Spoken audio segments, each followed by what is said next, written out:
Now, an Italian student, Giulio Regeni, was found with evidence of torture on his body. It raised fears that Egyptian security forces are once again growing powerful and out of control. Police violence was one of the reasons behind the 2011 uprising, and 5 years on, police abuse is back. Nearly 500 people were killed in custody back in 2015, and public anger is growing unusually strong, as Sharif Abdel reports now from Cairo. Prison, torture and an assassination attempt have not silenced Ahmed Gamal Ziada. The young photojournalist remains a strong voice against state violence. In 2013, he was arrested while filming a demonstration and spent a year and a half in prison where he was subject to routine abuse. Anyone sent to prison for a political reason is beaten upon arrival at the police station. After that, when you're transferred somewhere else, all detainees are beaten or tortured. But nothing compared to what's known as the disciplinary cell. There is something called the disciplinary cell. It's 1 meter by 1.5 meters. They can hold you there for a week without food or drink. You're not even allowed out for the bathroom. Torture and police violence are not new in Egypt, but after a succession of incidents involving abuse, the anger on the street is palpable. In mid-February, in Cairo's working-class neighborhood of Darb al-Ahmar, a young taxi driver was shot dead by a police officer who refused to pay his fare. Local residents took to the streets in protest despite a government ban on demonstrations. We only want to live. Why doesn't the officer want to pay what he owes? He goes out to work and he comes back with a corpse? Does the president allow this? Does the Minister of the Interior? This man was only 20. Who's going to give him his rights? I was one of those who voted for the president. Amidst the public outcry, the officer responsible for the murder was arrested and charged. Yet at the same time, the regime is continuing its crackdown on human rights advocates. The latest target was the prominent Nadim Center for the Rehabilitation of Victims of Violence, which helps document cases of police torture. Authorities ordered its closure last month.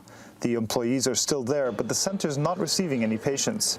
Even though the closure appears to be a political decision, the Nadim Center has every intention to continue its work. We will continue. As long as there's torture and violations of human rights, there will be resistance to torture and the treatment of victims. This is what we, the Nadim Center, decided. According to the Nadim Center, police abuses have significantly increased over the past 2 years.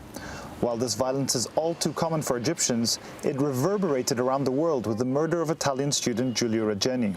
The 28-year-old disappeared on January 25th. His body was found 10 days later near a highway on the outskirts of Cairo. It bore numerous signs of torture. Regeni's story was front-page news in Italy and in Egypt.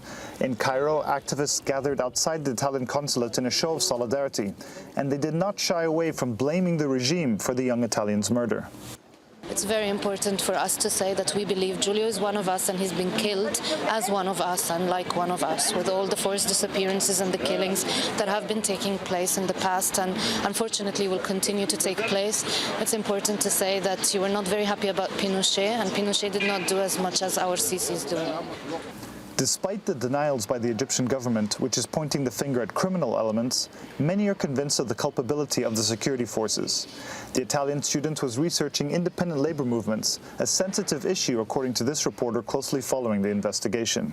The facts that we have been able to get, either through investigating or generally from the news, are that it looks like the torture was done by professionals, and it was done for interrogation, not for sadism.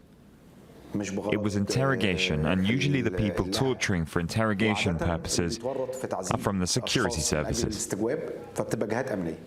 Giulio Regeni's case has been an embarrassment for the presidency, which has always been reluctant to confront its own security forces. This analyst says the police are both a vital tool for repression, but also the regime's greatest handicap. The reality is that the brutality of the police force and the transparent injustices perpetrated by the police often leads to a lot of frustration amongst the population and a lot of critical views directed towards the government. And so while the police is essential for bringing the population into submission, it's also simultaneously damaging to the reputation and credibility of the government and its ability to deliver rule by law. And so Sisi is trying to balance between those things. To placate growing public anger and the specter of mass dissent, President Abdel Fattah al-Sisi has called for legislation to limit police abuse.